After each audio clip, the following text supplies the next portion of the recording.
up, guys? This is Dream Large, Live Larger. I got Geoff here, Dream Float. I've been here, what, 2 or 3 times now? Maybe 2 or 3 times now. I love it. The floats are awesome. To me, it's life-changing. Well, my first one was life-changing, and then, you kind of think that you know what to expect for the second one, and then you have no idea. It hits you differently every time. Yeah. That's what I love about it. So this would be, I think, my 3rd time now. But I'm excited for Geoff to be able to share his story with us, kind of like his journey through pretty much the whole business side of it, and how Dream Float's been able to affect his life, and how he's able to get this awesome place and have the business fully functional and running, even during this pandemic. So yeah, why don't you give a little bit about background about yourself and kind of explain where you started in life, and then why you decided to get involved with Dream Float and start your own company.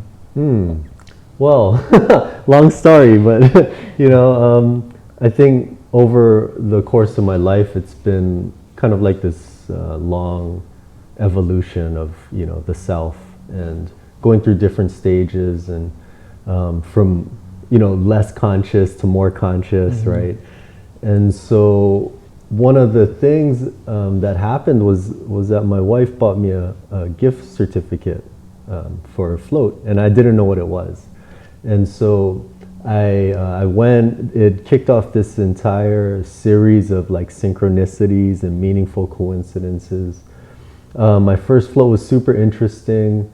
I didn't know what to expect. I had some weird things happen. I hallucinated a little bit, and I felt really good, and I didn't really know what to think of it, but I really liked it, and I felt really good, and I thought that it could be like a key, like something that could help me just become a better person, but mostly like also with various anxieties and other things that I try to overcome. And so I wanted to do it more, and so I did this in the mainland in San Francisco, and we lived there for a period of time. We moved back here in about 2012 or so, and I couldn't find anywhere to float, and I had an inkling, and then it was just a thought, like a fleeting thought, and then it's like, whoa, wait, maybe if nobody's doing this, maybe I should do this. Maybe it's an opportunity. And so I researched, did tons of research, and eventually, enough things kind of line up, and you're like, yeah, this is what I got to do. And it all started with like little baby steps. It's like, okay, I'm just gonna live my life and do my thing and work and whatever, but let's explore this. So I got a business mentor, and a free one from one of the SBA, like free kind of services that the government provides, and so it was this nice old lady, and she helped me. Like, we brainstormed a name, and we looked up. She showed me how to register a business online. Wow. And so you take these little baby steps, and it kind of just pushes you a little further, and then I was looking for a space. So I had no money. I had a little bit, but very little money. No space, no float tanks. So I tried. I searched everywhere, like gyms, yoga studios, hotels, spas, anywhere that might have a spare room. I found like 1 or 2 places, but it didn't quite work out, and so that was like a big challenge. And in the meantime, I started working at like taking these jobs that were like dealing with personal services or yoga or spa or other things. And those things kind of gave me experience into like, oh, how do they do this? Oh, what's working for them? What doesn't work? And you kind of learn a lot in that process. And so all of that kind of goes into my process. And so eventually I bought a float tank. I got these 0% credit cards. You get special deal right in the mail, 12 months, 14 months, 18 months, whatever. And so I'm like, okay, free loan. I got 10,000, 15,000. I can put on these cards. And so I bought the float tank. I bought some salt, and I thought I had a space in this like bank vault underground, like in downtown. Super crazy, but it wouldn't have worked out. It would have been like an utter disaster. Right? Thing it didn't happen. Right, and so luckily it didn't happen. And I searched everywhere, and I felt defeated many times, right? I couldn't get a loan, I couldn't get money, I couldn't find a spot, nobody wanted this, nobody knows what this is. You know, I did some expos just to kind of network. You know, you build a network and meet people and talk about it. And eventually I found the space and everything worked out, and it's like, oh my God, this is great. And it was this house in Waileiki. We were there for about 2.5 years. But it was crazy. You know, it wasn't the right spot, but it's crazy because everything like worked out just perfectly in the nick of time, and it was good enough to get floating started. And then, you know, from there, so many things happened. Like so little marketing, but the first month there were, I want to say like 100 people came and floated. Crazy, All right? word of mouth? Yeah, all word of mouth. Wow. And I think I made like one email list, a couple hundred people sent an email out. You know, Well, where'd you get the list? Like, through the expos and networking, and okay. I made a website before, you know, anything was open, and just to collect emails and just to provide information about floating. So what industry is considered floating? What would you say? Well, it's interesting because you would generally classify it as like a spa industry, okay, like a spa. Okay. But people float for all different reasons, and you know, people get kind of what they need, what they don't expect, all kinds of things, right? So you could classify it as mental wellness, you know, physical recovery, pain relief, but a lot of people just want to try floating and kind of treat it as like a spa experience. Like, I'm here to relax. And feel good, you know, and leave feeling better than when I came in, right? Yep. And that's kind of what it is. To simplify it. You know? So when I first came for my first float, that's what I thought it was. I treated it more as the meditation side. But then it's just as relaxing for your body as for your mind. I didn't know that at first. Okay, cool. So when you say that you were kind of when you started the company, you said like you had little to no money. You found your own, I guess not path, but like you found a way to fund the business with these credit cards, and then you had help with the SBA, right? So maybe like in the beginning, could you kind of explain a little bit about overcoming the like, oh, this could possibly go wrong, right? Like kind of overcoming these obstacles, right? Could you kind of maybe share and touch up on what you were thinking in your mind of how everyone else out there can overcome their obstacles too? Because everyone runs into obstacles, and things don't go their way, right? All these bad, they think everything is happening against them, and so you know, what were you thinking at the time when you couldn't get that bank vote, or you know, and you weren't getting a lot of people, maybe, or maybe even during the pandemic? You know, you can touch on that. Yeah, well, you know, getting started, when these obstacles happen, it's like you take them so personally and so seriously, you know, but and it's hard to get out of that in the moment. You know, it's more like retrospective, like, oh, that was silly, you know, or that was good. It was a good thing. Like the obstacle was good because not only did it teach me humility, but it taught me perseverance, and it gave me the right timing for the right circumstances to work out, you know, and so in a way it becomes like, oh, I'm thankful that happened. Yes, yeah. You know, but it's only retrospective. So in the moment it's a little more difficult, and so it's you have to remind yourself and almost like train yourself, because the more you practice it, the easier it becomes. Like, okay, you know, don't take this personally. Don't take this too seriously. Maybe this is a blessing in disguise. You know, and to have that in mind. But in the moment, you know, dealing with a lot. Yeah. Easy to get caught up. That's awesome, man. Yeah. I'm glad you shared that. Maybe I need a little bit of that for myself, for my obstacles. So thank you. But you know what? How was the pandemic for you? Like when you first heard about it, did you lose a lot of clients? Did the government force you to shut down? Like, how did that work? Well, you know, it was tough for a lot of people, I'm sure, and we lost tons of money and tons of business, and a lot of people have not come back yet. A lot of like regular floaters have not come back yet. A lot have though, and a lot of new people have come.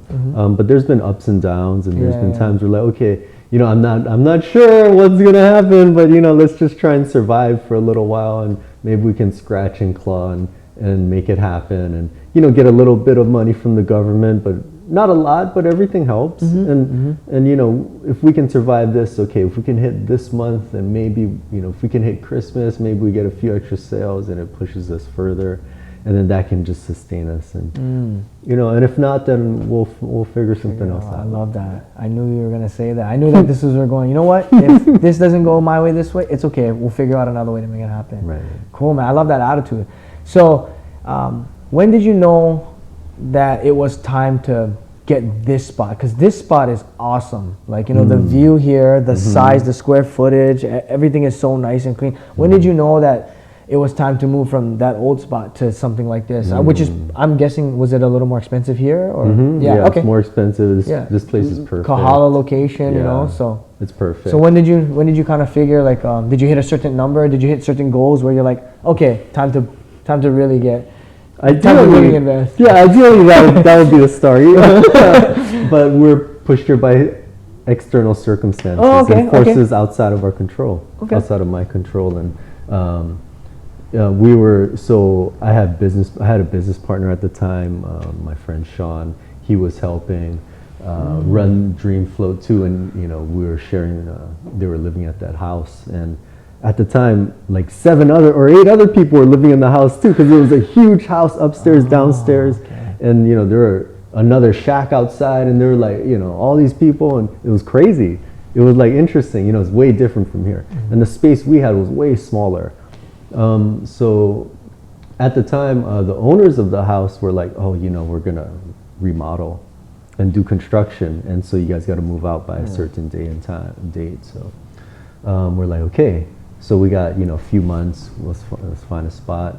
And luckily we found this online, and it was between this and another house. And what made you choose this one? It's pretty awesome. It's better than another spot for sure. Yeah, but there's a lot to figure out and weigh, and it's you're taking a big risk every time you do anything like this. And you know, I could have just folded everything up and been like, nah, that's it, you know, of course. But luckily things worked out, and it's, you know, I don't know, I think it's what this does for people, you know, how it helps people in so many different ways, and so many people, and so maybe there's a little bit of that good energy that's for sure helping. That's helping. The universe is like, you know what, we're gonna reward this guy, because he's not here to make the money, he's here to help everyone, you know, mentally and physically, and hopefully by helping them, the money will come, you know, on its own, right? Yeah. So speaking of the money part, you know, like your business is doing a lot better than maybe when the pandemic first happened. Everything's kind of catching up. Are you surpassing things that you thought you would ever reach? Well, the first couple of years, actually, yeah, because we had over 100 people a month with one float tank. And then, like, you know, this guy came and he wrote an article in the Hawaiian Airlines magazine. Wow. And that was it, you know. From then on, I think like over 1 million people read that, or at least, you know, reads that magazine. Of course. And we were booked for like a few weeks, sometimes 2 or 3 weeks ahead. It was booked solid. You couldn't even get a float. And so, like, the membership was kind of suffering a little, because who's going to join a member? You can't find a time, you know. And so it was an interesting time. And then when we moved here after a little bit, we got the 2 floats. We got the second float tank, and that really helped things. Yeah, so you can double up, you know. Right. Yeah, exactly. For a business that's limited to time and space. Yes, this type of business, right? It's tough. So when you have 2 floats, are you looking at hitting a certain amount of numbers in your mind? Like, you want to get 100, or maybe now that you have 2, maybe 200 every month? Is that what kind of, you have goals? And well, it's kind of like we're pretty steady. Or before, like, before this year, we're pretty steady. Right now we're busy because a lot of people are redeeming gift cards. So it's pretty busy. I'm like, you know, as long as we can break even, and if people aren't floating, then I'm gonna invite people and make people float. Or I'm gonna do something else that I want to do, and you know, physical activity or exercise, or you know, spend more time with my family, or other things. And like you said, there's always a blessing in something. There's always positive, something positive. Yeah. And if I can just generate enough money just to keep this place going, as long as it'll go, until maybe another opportunity comes along, or this has to shut down for whatever reason, and, you know, then that's it. But yeah, just keep it going. Yeah, just keep it going, and maybe make a little bit of money to survive on. Yeah. So as far as you know, are there any competitors right now? Any floats? Any other for Oahu? Yeah, Oahu. there was a place that opened a few years ago, and they closed over a year ago, maybe 2 years ago. shucks. They were open for a short period of time. And You ever meet them personally and talk to them? yeah, they were super nice. Yeah, They floated cool. here, like not here, but at the old place, long time ago. And they kind of had the idea to do the Yeah, same, they same wanted idea to as do you. it too, and for various reasons, because commercial space and a commercial business is so expensive, and Yeah. so many bills, and you know, everything is just so expensive, and it's so hard to make it work. Yeah, So like, you know, we're in a unique situation.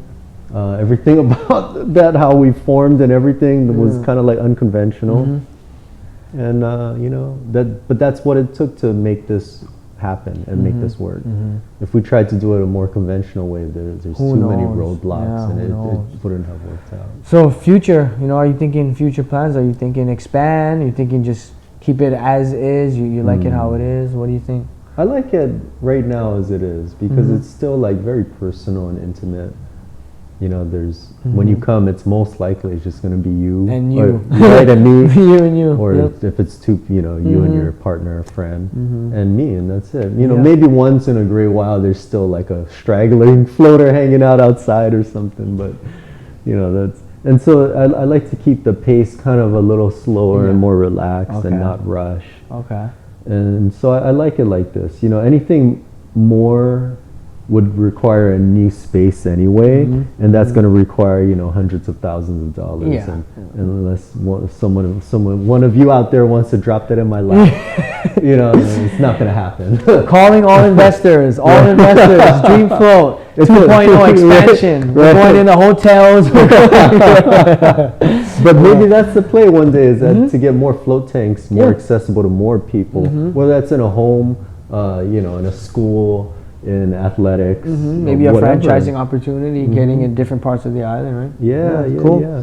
Okay, so now that we know the history of the business, kind of like where you want the business to go, maybe talk a little more about the float itself, right? Can you take us through mentally and physically what you'll feel, and you know, maybe kind of explain the process, how long you got to sit in there, is there music, you know, what's going on in that current state while you're in the float tank, and explain the water situation and all of that. Sure. So it's very shallow. You know, it's about 10 inches. And then when you float, you just sit down and lean back really gently, and your body starts floating. And you know, everyone has their own unique experience, so I can't really, you know, say what you'll experience other than you'll float. And if you move your arms around your body, it feels all different. And everyone has their own process, you know. But generally, there's change. You know, no matter what you're experiencing, you're experiencing yourself in this different environment, in a different context, right? And so you're reducing gravity off of your body by floating, which is a huge shift internally for your nervous system. And then with the lights off and the door closed, there's no light coming in through your eyes, so that's another kind of processing cue that's altered, right? That's different. The sound, you have earplugs, and so it's very, very quiet. It's very common for people to hear their heartbeat and their breathing. And you know, you lay on your back and you float, and it's about an hour, but some people like to float less, and some people like to float longer. Some people book 2 back-to-back slots and they float extra long. Wow. You know, and yeah, everyone has their own way, and for the most part, you know, you're just creating this altered state in a different context of weightlessness, right, and of reduced stimuli and sensation, and so you're more easily able to go inwards and focus internally. And so, you know, interesting things happen. Yeah. I can't tell you what you're gonna experience, but interesting things happen. There's very common phenomena. It's very common to for your brain waves to shift to theta waves, which is right in between waking and sleeping. And so generally, you get that, and then you fall asleep if you're in bed. You know, but in the float tank, it's like, maybe you get there and you're able to stay conscious through those period of theta waves, maybe 5, 10, 15 minutes. And, you know, it's an interesting state that it's very hard to describe. You know, once you got it, you know, it's gone. Or you think and it's like, but you have these very interesting, like, it can lead to interesting, like, dream sequences as well. Hypnagogic imagery, memories from, you know, things maybe you forgot as a kid. Like, there's so many things. I heard music once, like this song playing, this record and this band, and I'm like, I don't know what song this is, but it was perfect. And like, I must have heard it somewhere, right? And you know, and then the effects, you know, you come out and everybody's different, but you feel good. I feel really good. I feel light. I feel good. I feel calm, focused, centered. You know, I can drive a car if I wanted to, but still be very relaxed and but hyper focused. And it's very interesting. It's like a flow state almost. And so I really like floating and then taking a yoga class or teaching a class or doing something that's like maybe also relaxing, like laying at the beach. Or, you know, that sounds nice. Yeah, you get this high definition effect when you come out. You know, it's very interesting. I remember my first time I experienced that. I was in the float tank. It felt, the first 15 minutes, I was focusing on everything in my current state, right? I was like my body, my actual, all the water's kind of slimy, it's just weird. And then after the first 15 minutes, I remember like, it felt like that. Like I was in that state where I thought I was sleeping and dreaming, but I was not, I was conscious, and it was weird. But I started thinking about my business and started thinking about this show and stuff like that. And I remember as soon as I got out of there, the world was slowed down for me. I stood out there on this rock wall, and I stared out there for so long. I remember you just like waiting for me to come in. You're like, all right, are we gonna finish? You can come in whenever you're ready. I remember you saying that. I was like, oh crap, I didn't even realize. I was just staring. Like you said, you want to continue that feeling, and you just want to continue to do something peaceful. I remember staring out this view, man. I was like, oh wow, this is so nice. The air, the breeze on my skin. It's like, because it's a totally different feeling than when you're in there. I was almost like, I kind of want to live in there. I want to stay in that life. That life is so peaceful compared to this crazy world with all this, you know, a lot going on. That's like the inside world, and this is the outside world. Yes. And then, but the more time you spend in that inside world, the better that the outside world. Definitely. And like the easier it is to go through problems, and that's what I got. You're right. Everyone has different, you know, different experiences. And some people think of good ideas. I know you thought of some really good ones. I had really good ideas for my company since then, and honestly, it's done a lot better. So thank you. Thanks, man. Thank you for that. The companies itself were doing a lot better since I floated the first time. So cool. So what do you recommend? Like for me personally, of course, I want to do as much as I can. I have the monthly package. But for somebody out there, say they did it once, would you recommend them trying it at least multiple times for different experiences, or once a month, once a week? You know, what do you recommend? Oh, it just depends what you want. You know, if you have something specific, so like some people will come for back pain, and they'll come once a month, or they'll come, if they're really sore, maybe they'll come every other week. This one guy, he used to float for stress from work because he had a high stress job. I'm sure a lot of people can relate. He used to come once a week and float like every Friday, and that's like his reset. He's like, oh yeah. Would you be willing to share kind of his experience on that? Oh yeah, I mean, and there's studies too on this about people with high stress and how floating, you know, lowers stress and lowered burnout and all these other things. Okay. And, you know, some people like to use it for sleep. There's this one guy who used to come all the time, and he would do it to lower his blood pressure and to sleep better. Oh, okay. Yeah. So it kind of slows your heart rate in here, so that when you step out to the real world, it's, you know, you kind of want to feel that same state, and that same experience, right? You want to capture that same experience. And that's kind of how I felt too. And so, like, when people come out, any changes, like any positive changes, it's just them. It's coming from within them. Nobody touched them or did it. It's like, oh, you feel less pain. Oh, that's because you just laid and floated and relaxed and meditated, and something magical happened internally, and you come out and you feel good. You know, it's like super interesting. Or like if you get better at golf or whatever it is, you know, it's like, oh, that was because you meditated and you relaxed, and like, oh, now you're better at golf. I feel like the last two times, each time my mind focused on something, but it wasn't the same thoughts that I was having the first one. The second one is a little different, and so I'm excited. I'm about to go in pretty soon. So. Oh, that's right. I forgot. You still have a float right now. I forgot. And I am curious to see what I'm going to be thinking about now. Super cool. You don't, even if you think you plan on going in there and you're thinking like, oh, I'm going to think about this. Nope. Whatever happens, it's all meant. Yeah, right. Nothing. There's no rules. There's nothing that you think is gonna happen is gonna happen. Nope, nope. And that's what I love about it. It's a different experience. For me, I had 2 different experiences. Yeah. The first one was it took a longer time for me to get used to being floating. But the second time, within 10 minutes, I was just, my mind was going, you know. And the first time, my mind was going on maybe 2 or 3 thoughts. The second time, 10. I was thinking about this and thinking about this and then thinking about this and so many, so many different thoughts and so many different feelings. And like I said, I'm really excited to go and get my next one in. I'm excited for you. So, is there anything else you want to share? Maybe something personal then. Let's share something personal. What do you like to do on your free time? I know you mentioned jiu-jitsu, right? Yeah, yoga. So, I mean, with float, one more thing about it made me a better yoga teacher because I could go in there and analyze and rehearse in my head everything I wanted to say, but say it in a different way and refine it and make it perfect. Kind of like what Rogan says, I think, about his comedy routine. He would do it in the tank and be like, oh no, wait, this is a better way to say it, or this is the way, and you figure a lot of things out. So I love yoga. I've been doing it for, I think, over 10 years now. I've been teaching for a few years. I love jiu-jitsu too. It's super fun. I like it better than yoga. It's so interesting. It's so much fun.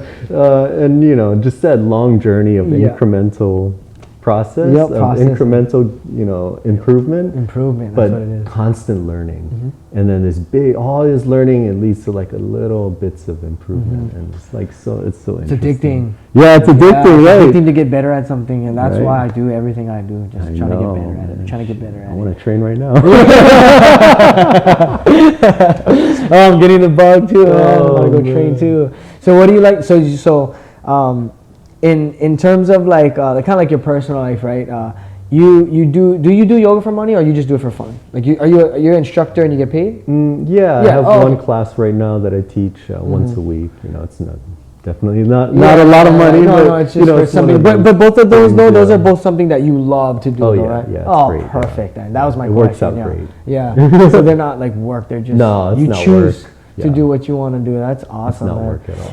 And I guess that's one of the best benefits of being an entrepreneur, right? You can kind of choose to do things kind of that you love to do rather than have to be at a certain location at a certain time and you have to report to your boss and stuff like that, right? Right. And that's why I love the life that I live too. And floating actually helps me appreciate my stressful life too. That's what I realized too.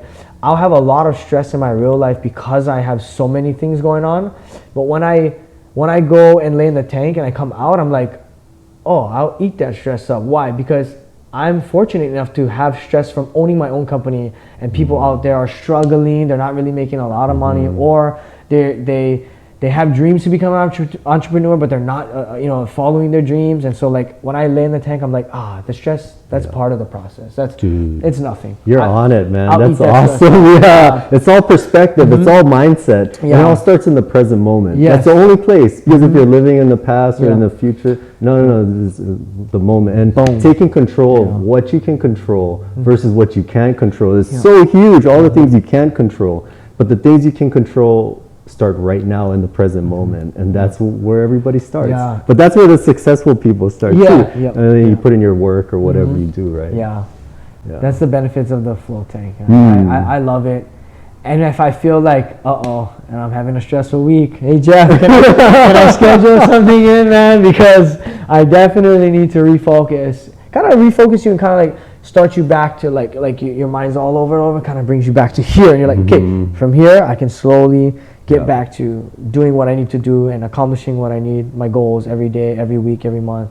But when it starts to get hectic, I want to do this, but I have to get this done, but this, and okay, float, reset, and go back and attack my goals, my dreams, So that's what I love most about it. Nice, man. That's awesome. Cool, man. Do you have anything else you want to share with everybody? No, that's it. Cool. Yeah. Hey, thanks again for having me. Thank you. The second time, first time, kind of had some mic issues here This and is there. perfect. So, yeah, this is perfect. I'm Because we'll glad. do it again, and Yeah. it'll be even better. Yep. If we did it again for any reason, it will be even better. Even better. I believe that too. Just like my floats, man. Every time I go, I know my life will be even better. I'm a believer though, like totally believer. I'm not trying to sell you guys because I'm getting a profit. I promise. I am a paying customer and I love to be here. This is awesome. You guys should all definitely give it a try because it might be life changing. It might not be, but at least you'll leave here with something positive, and that's how I feel. You'll leave here with some sort of change. Like we can say that, some sort of change. Okay, so thanks guys. Thanks for listening. Thank you for being on. Thanks. It's nice to have you. So we'll be seeing you guys next time on Dream Large, Live Larger. We're out. Peace out, guys.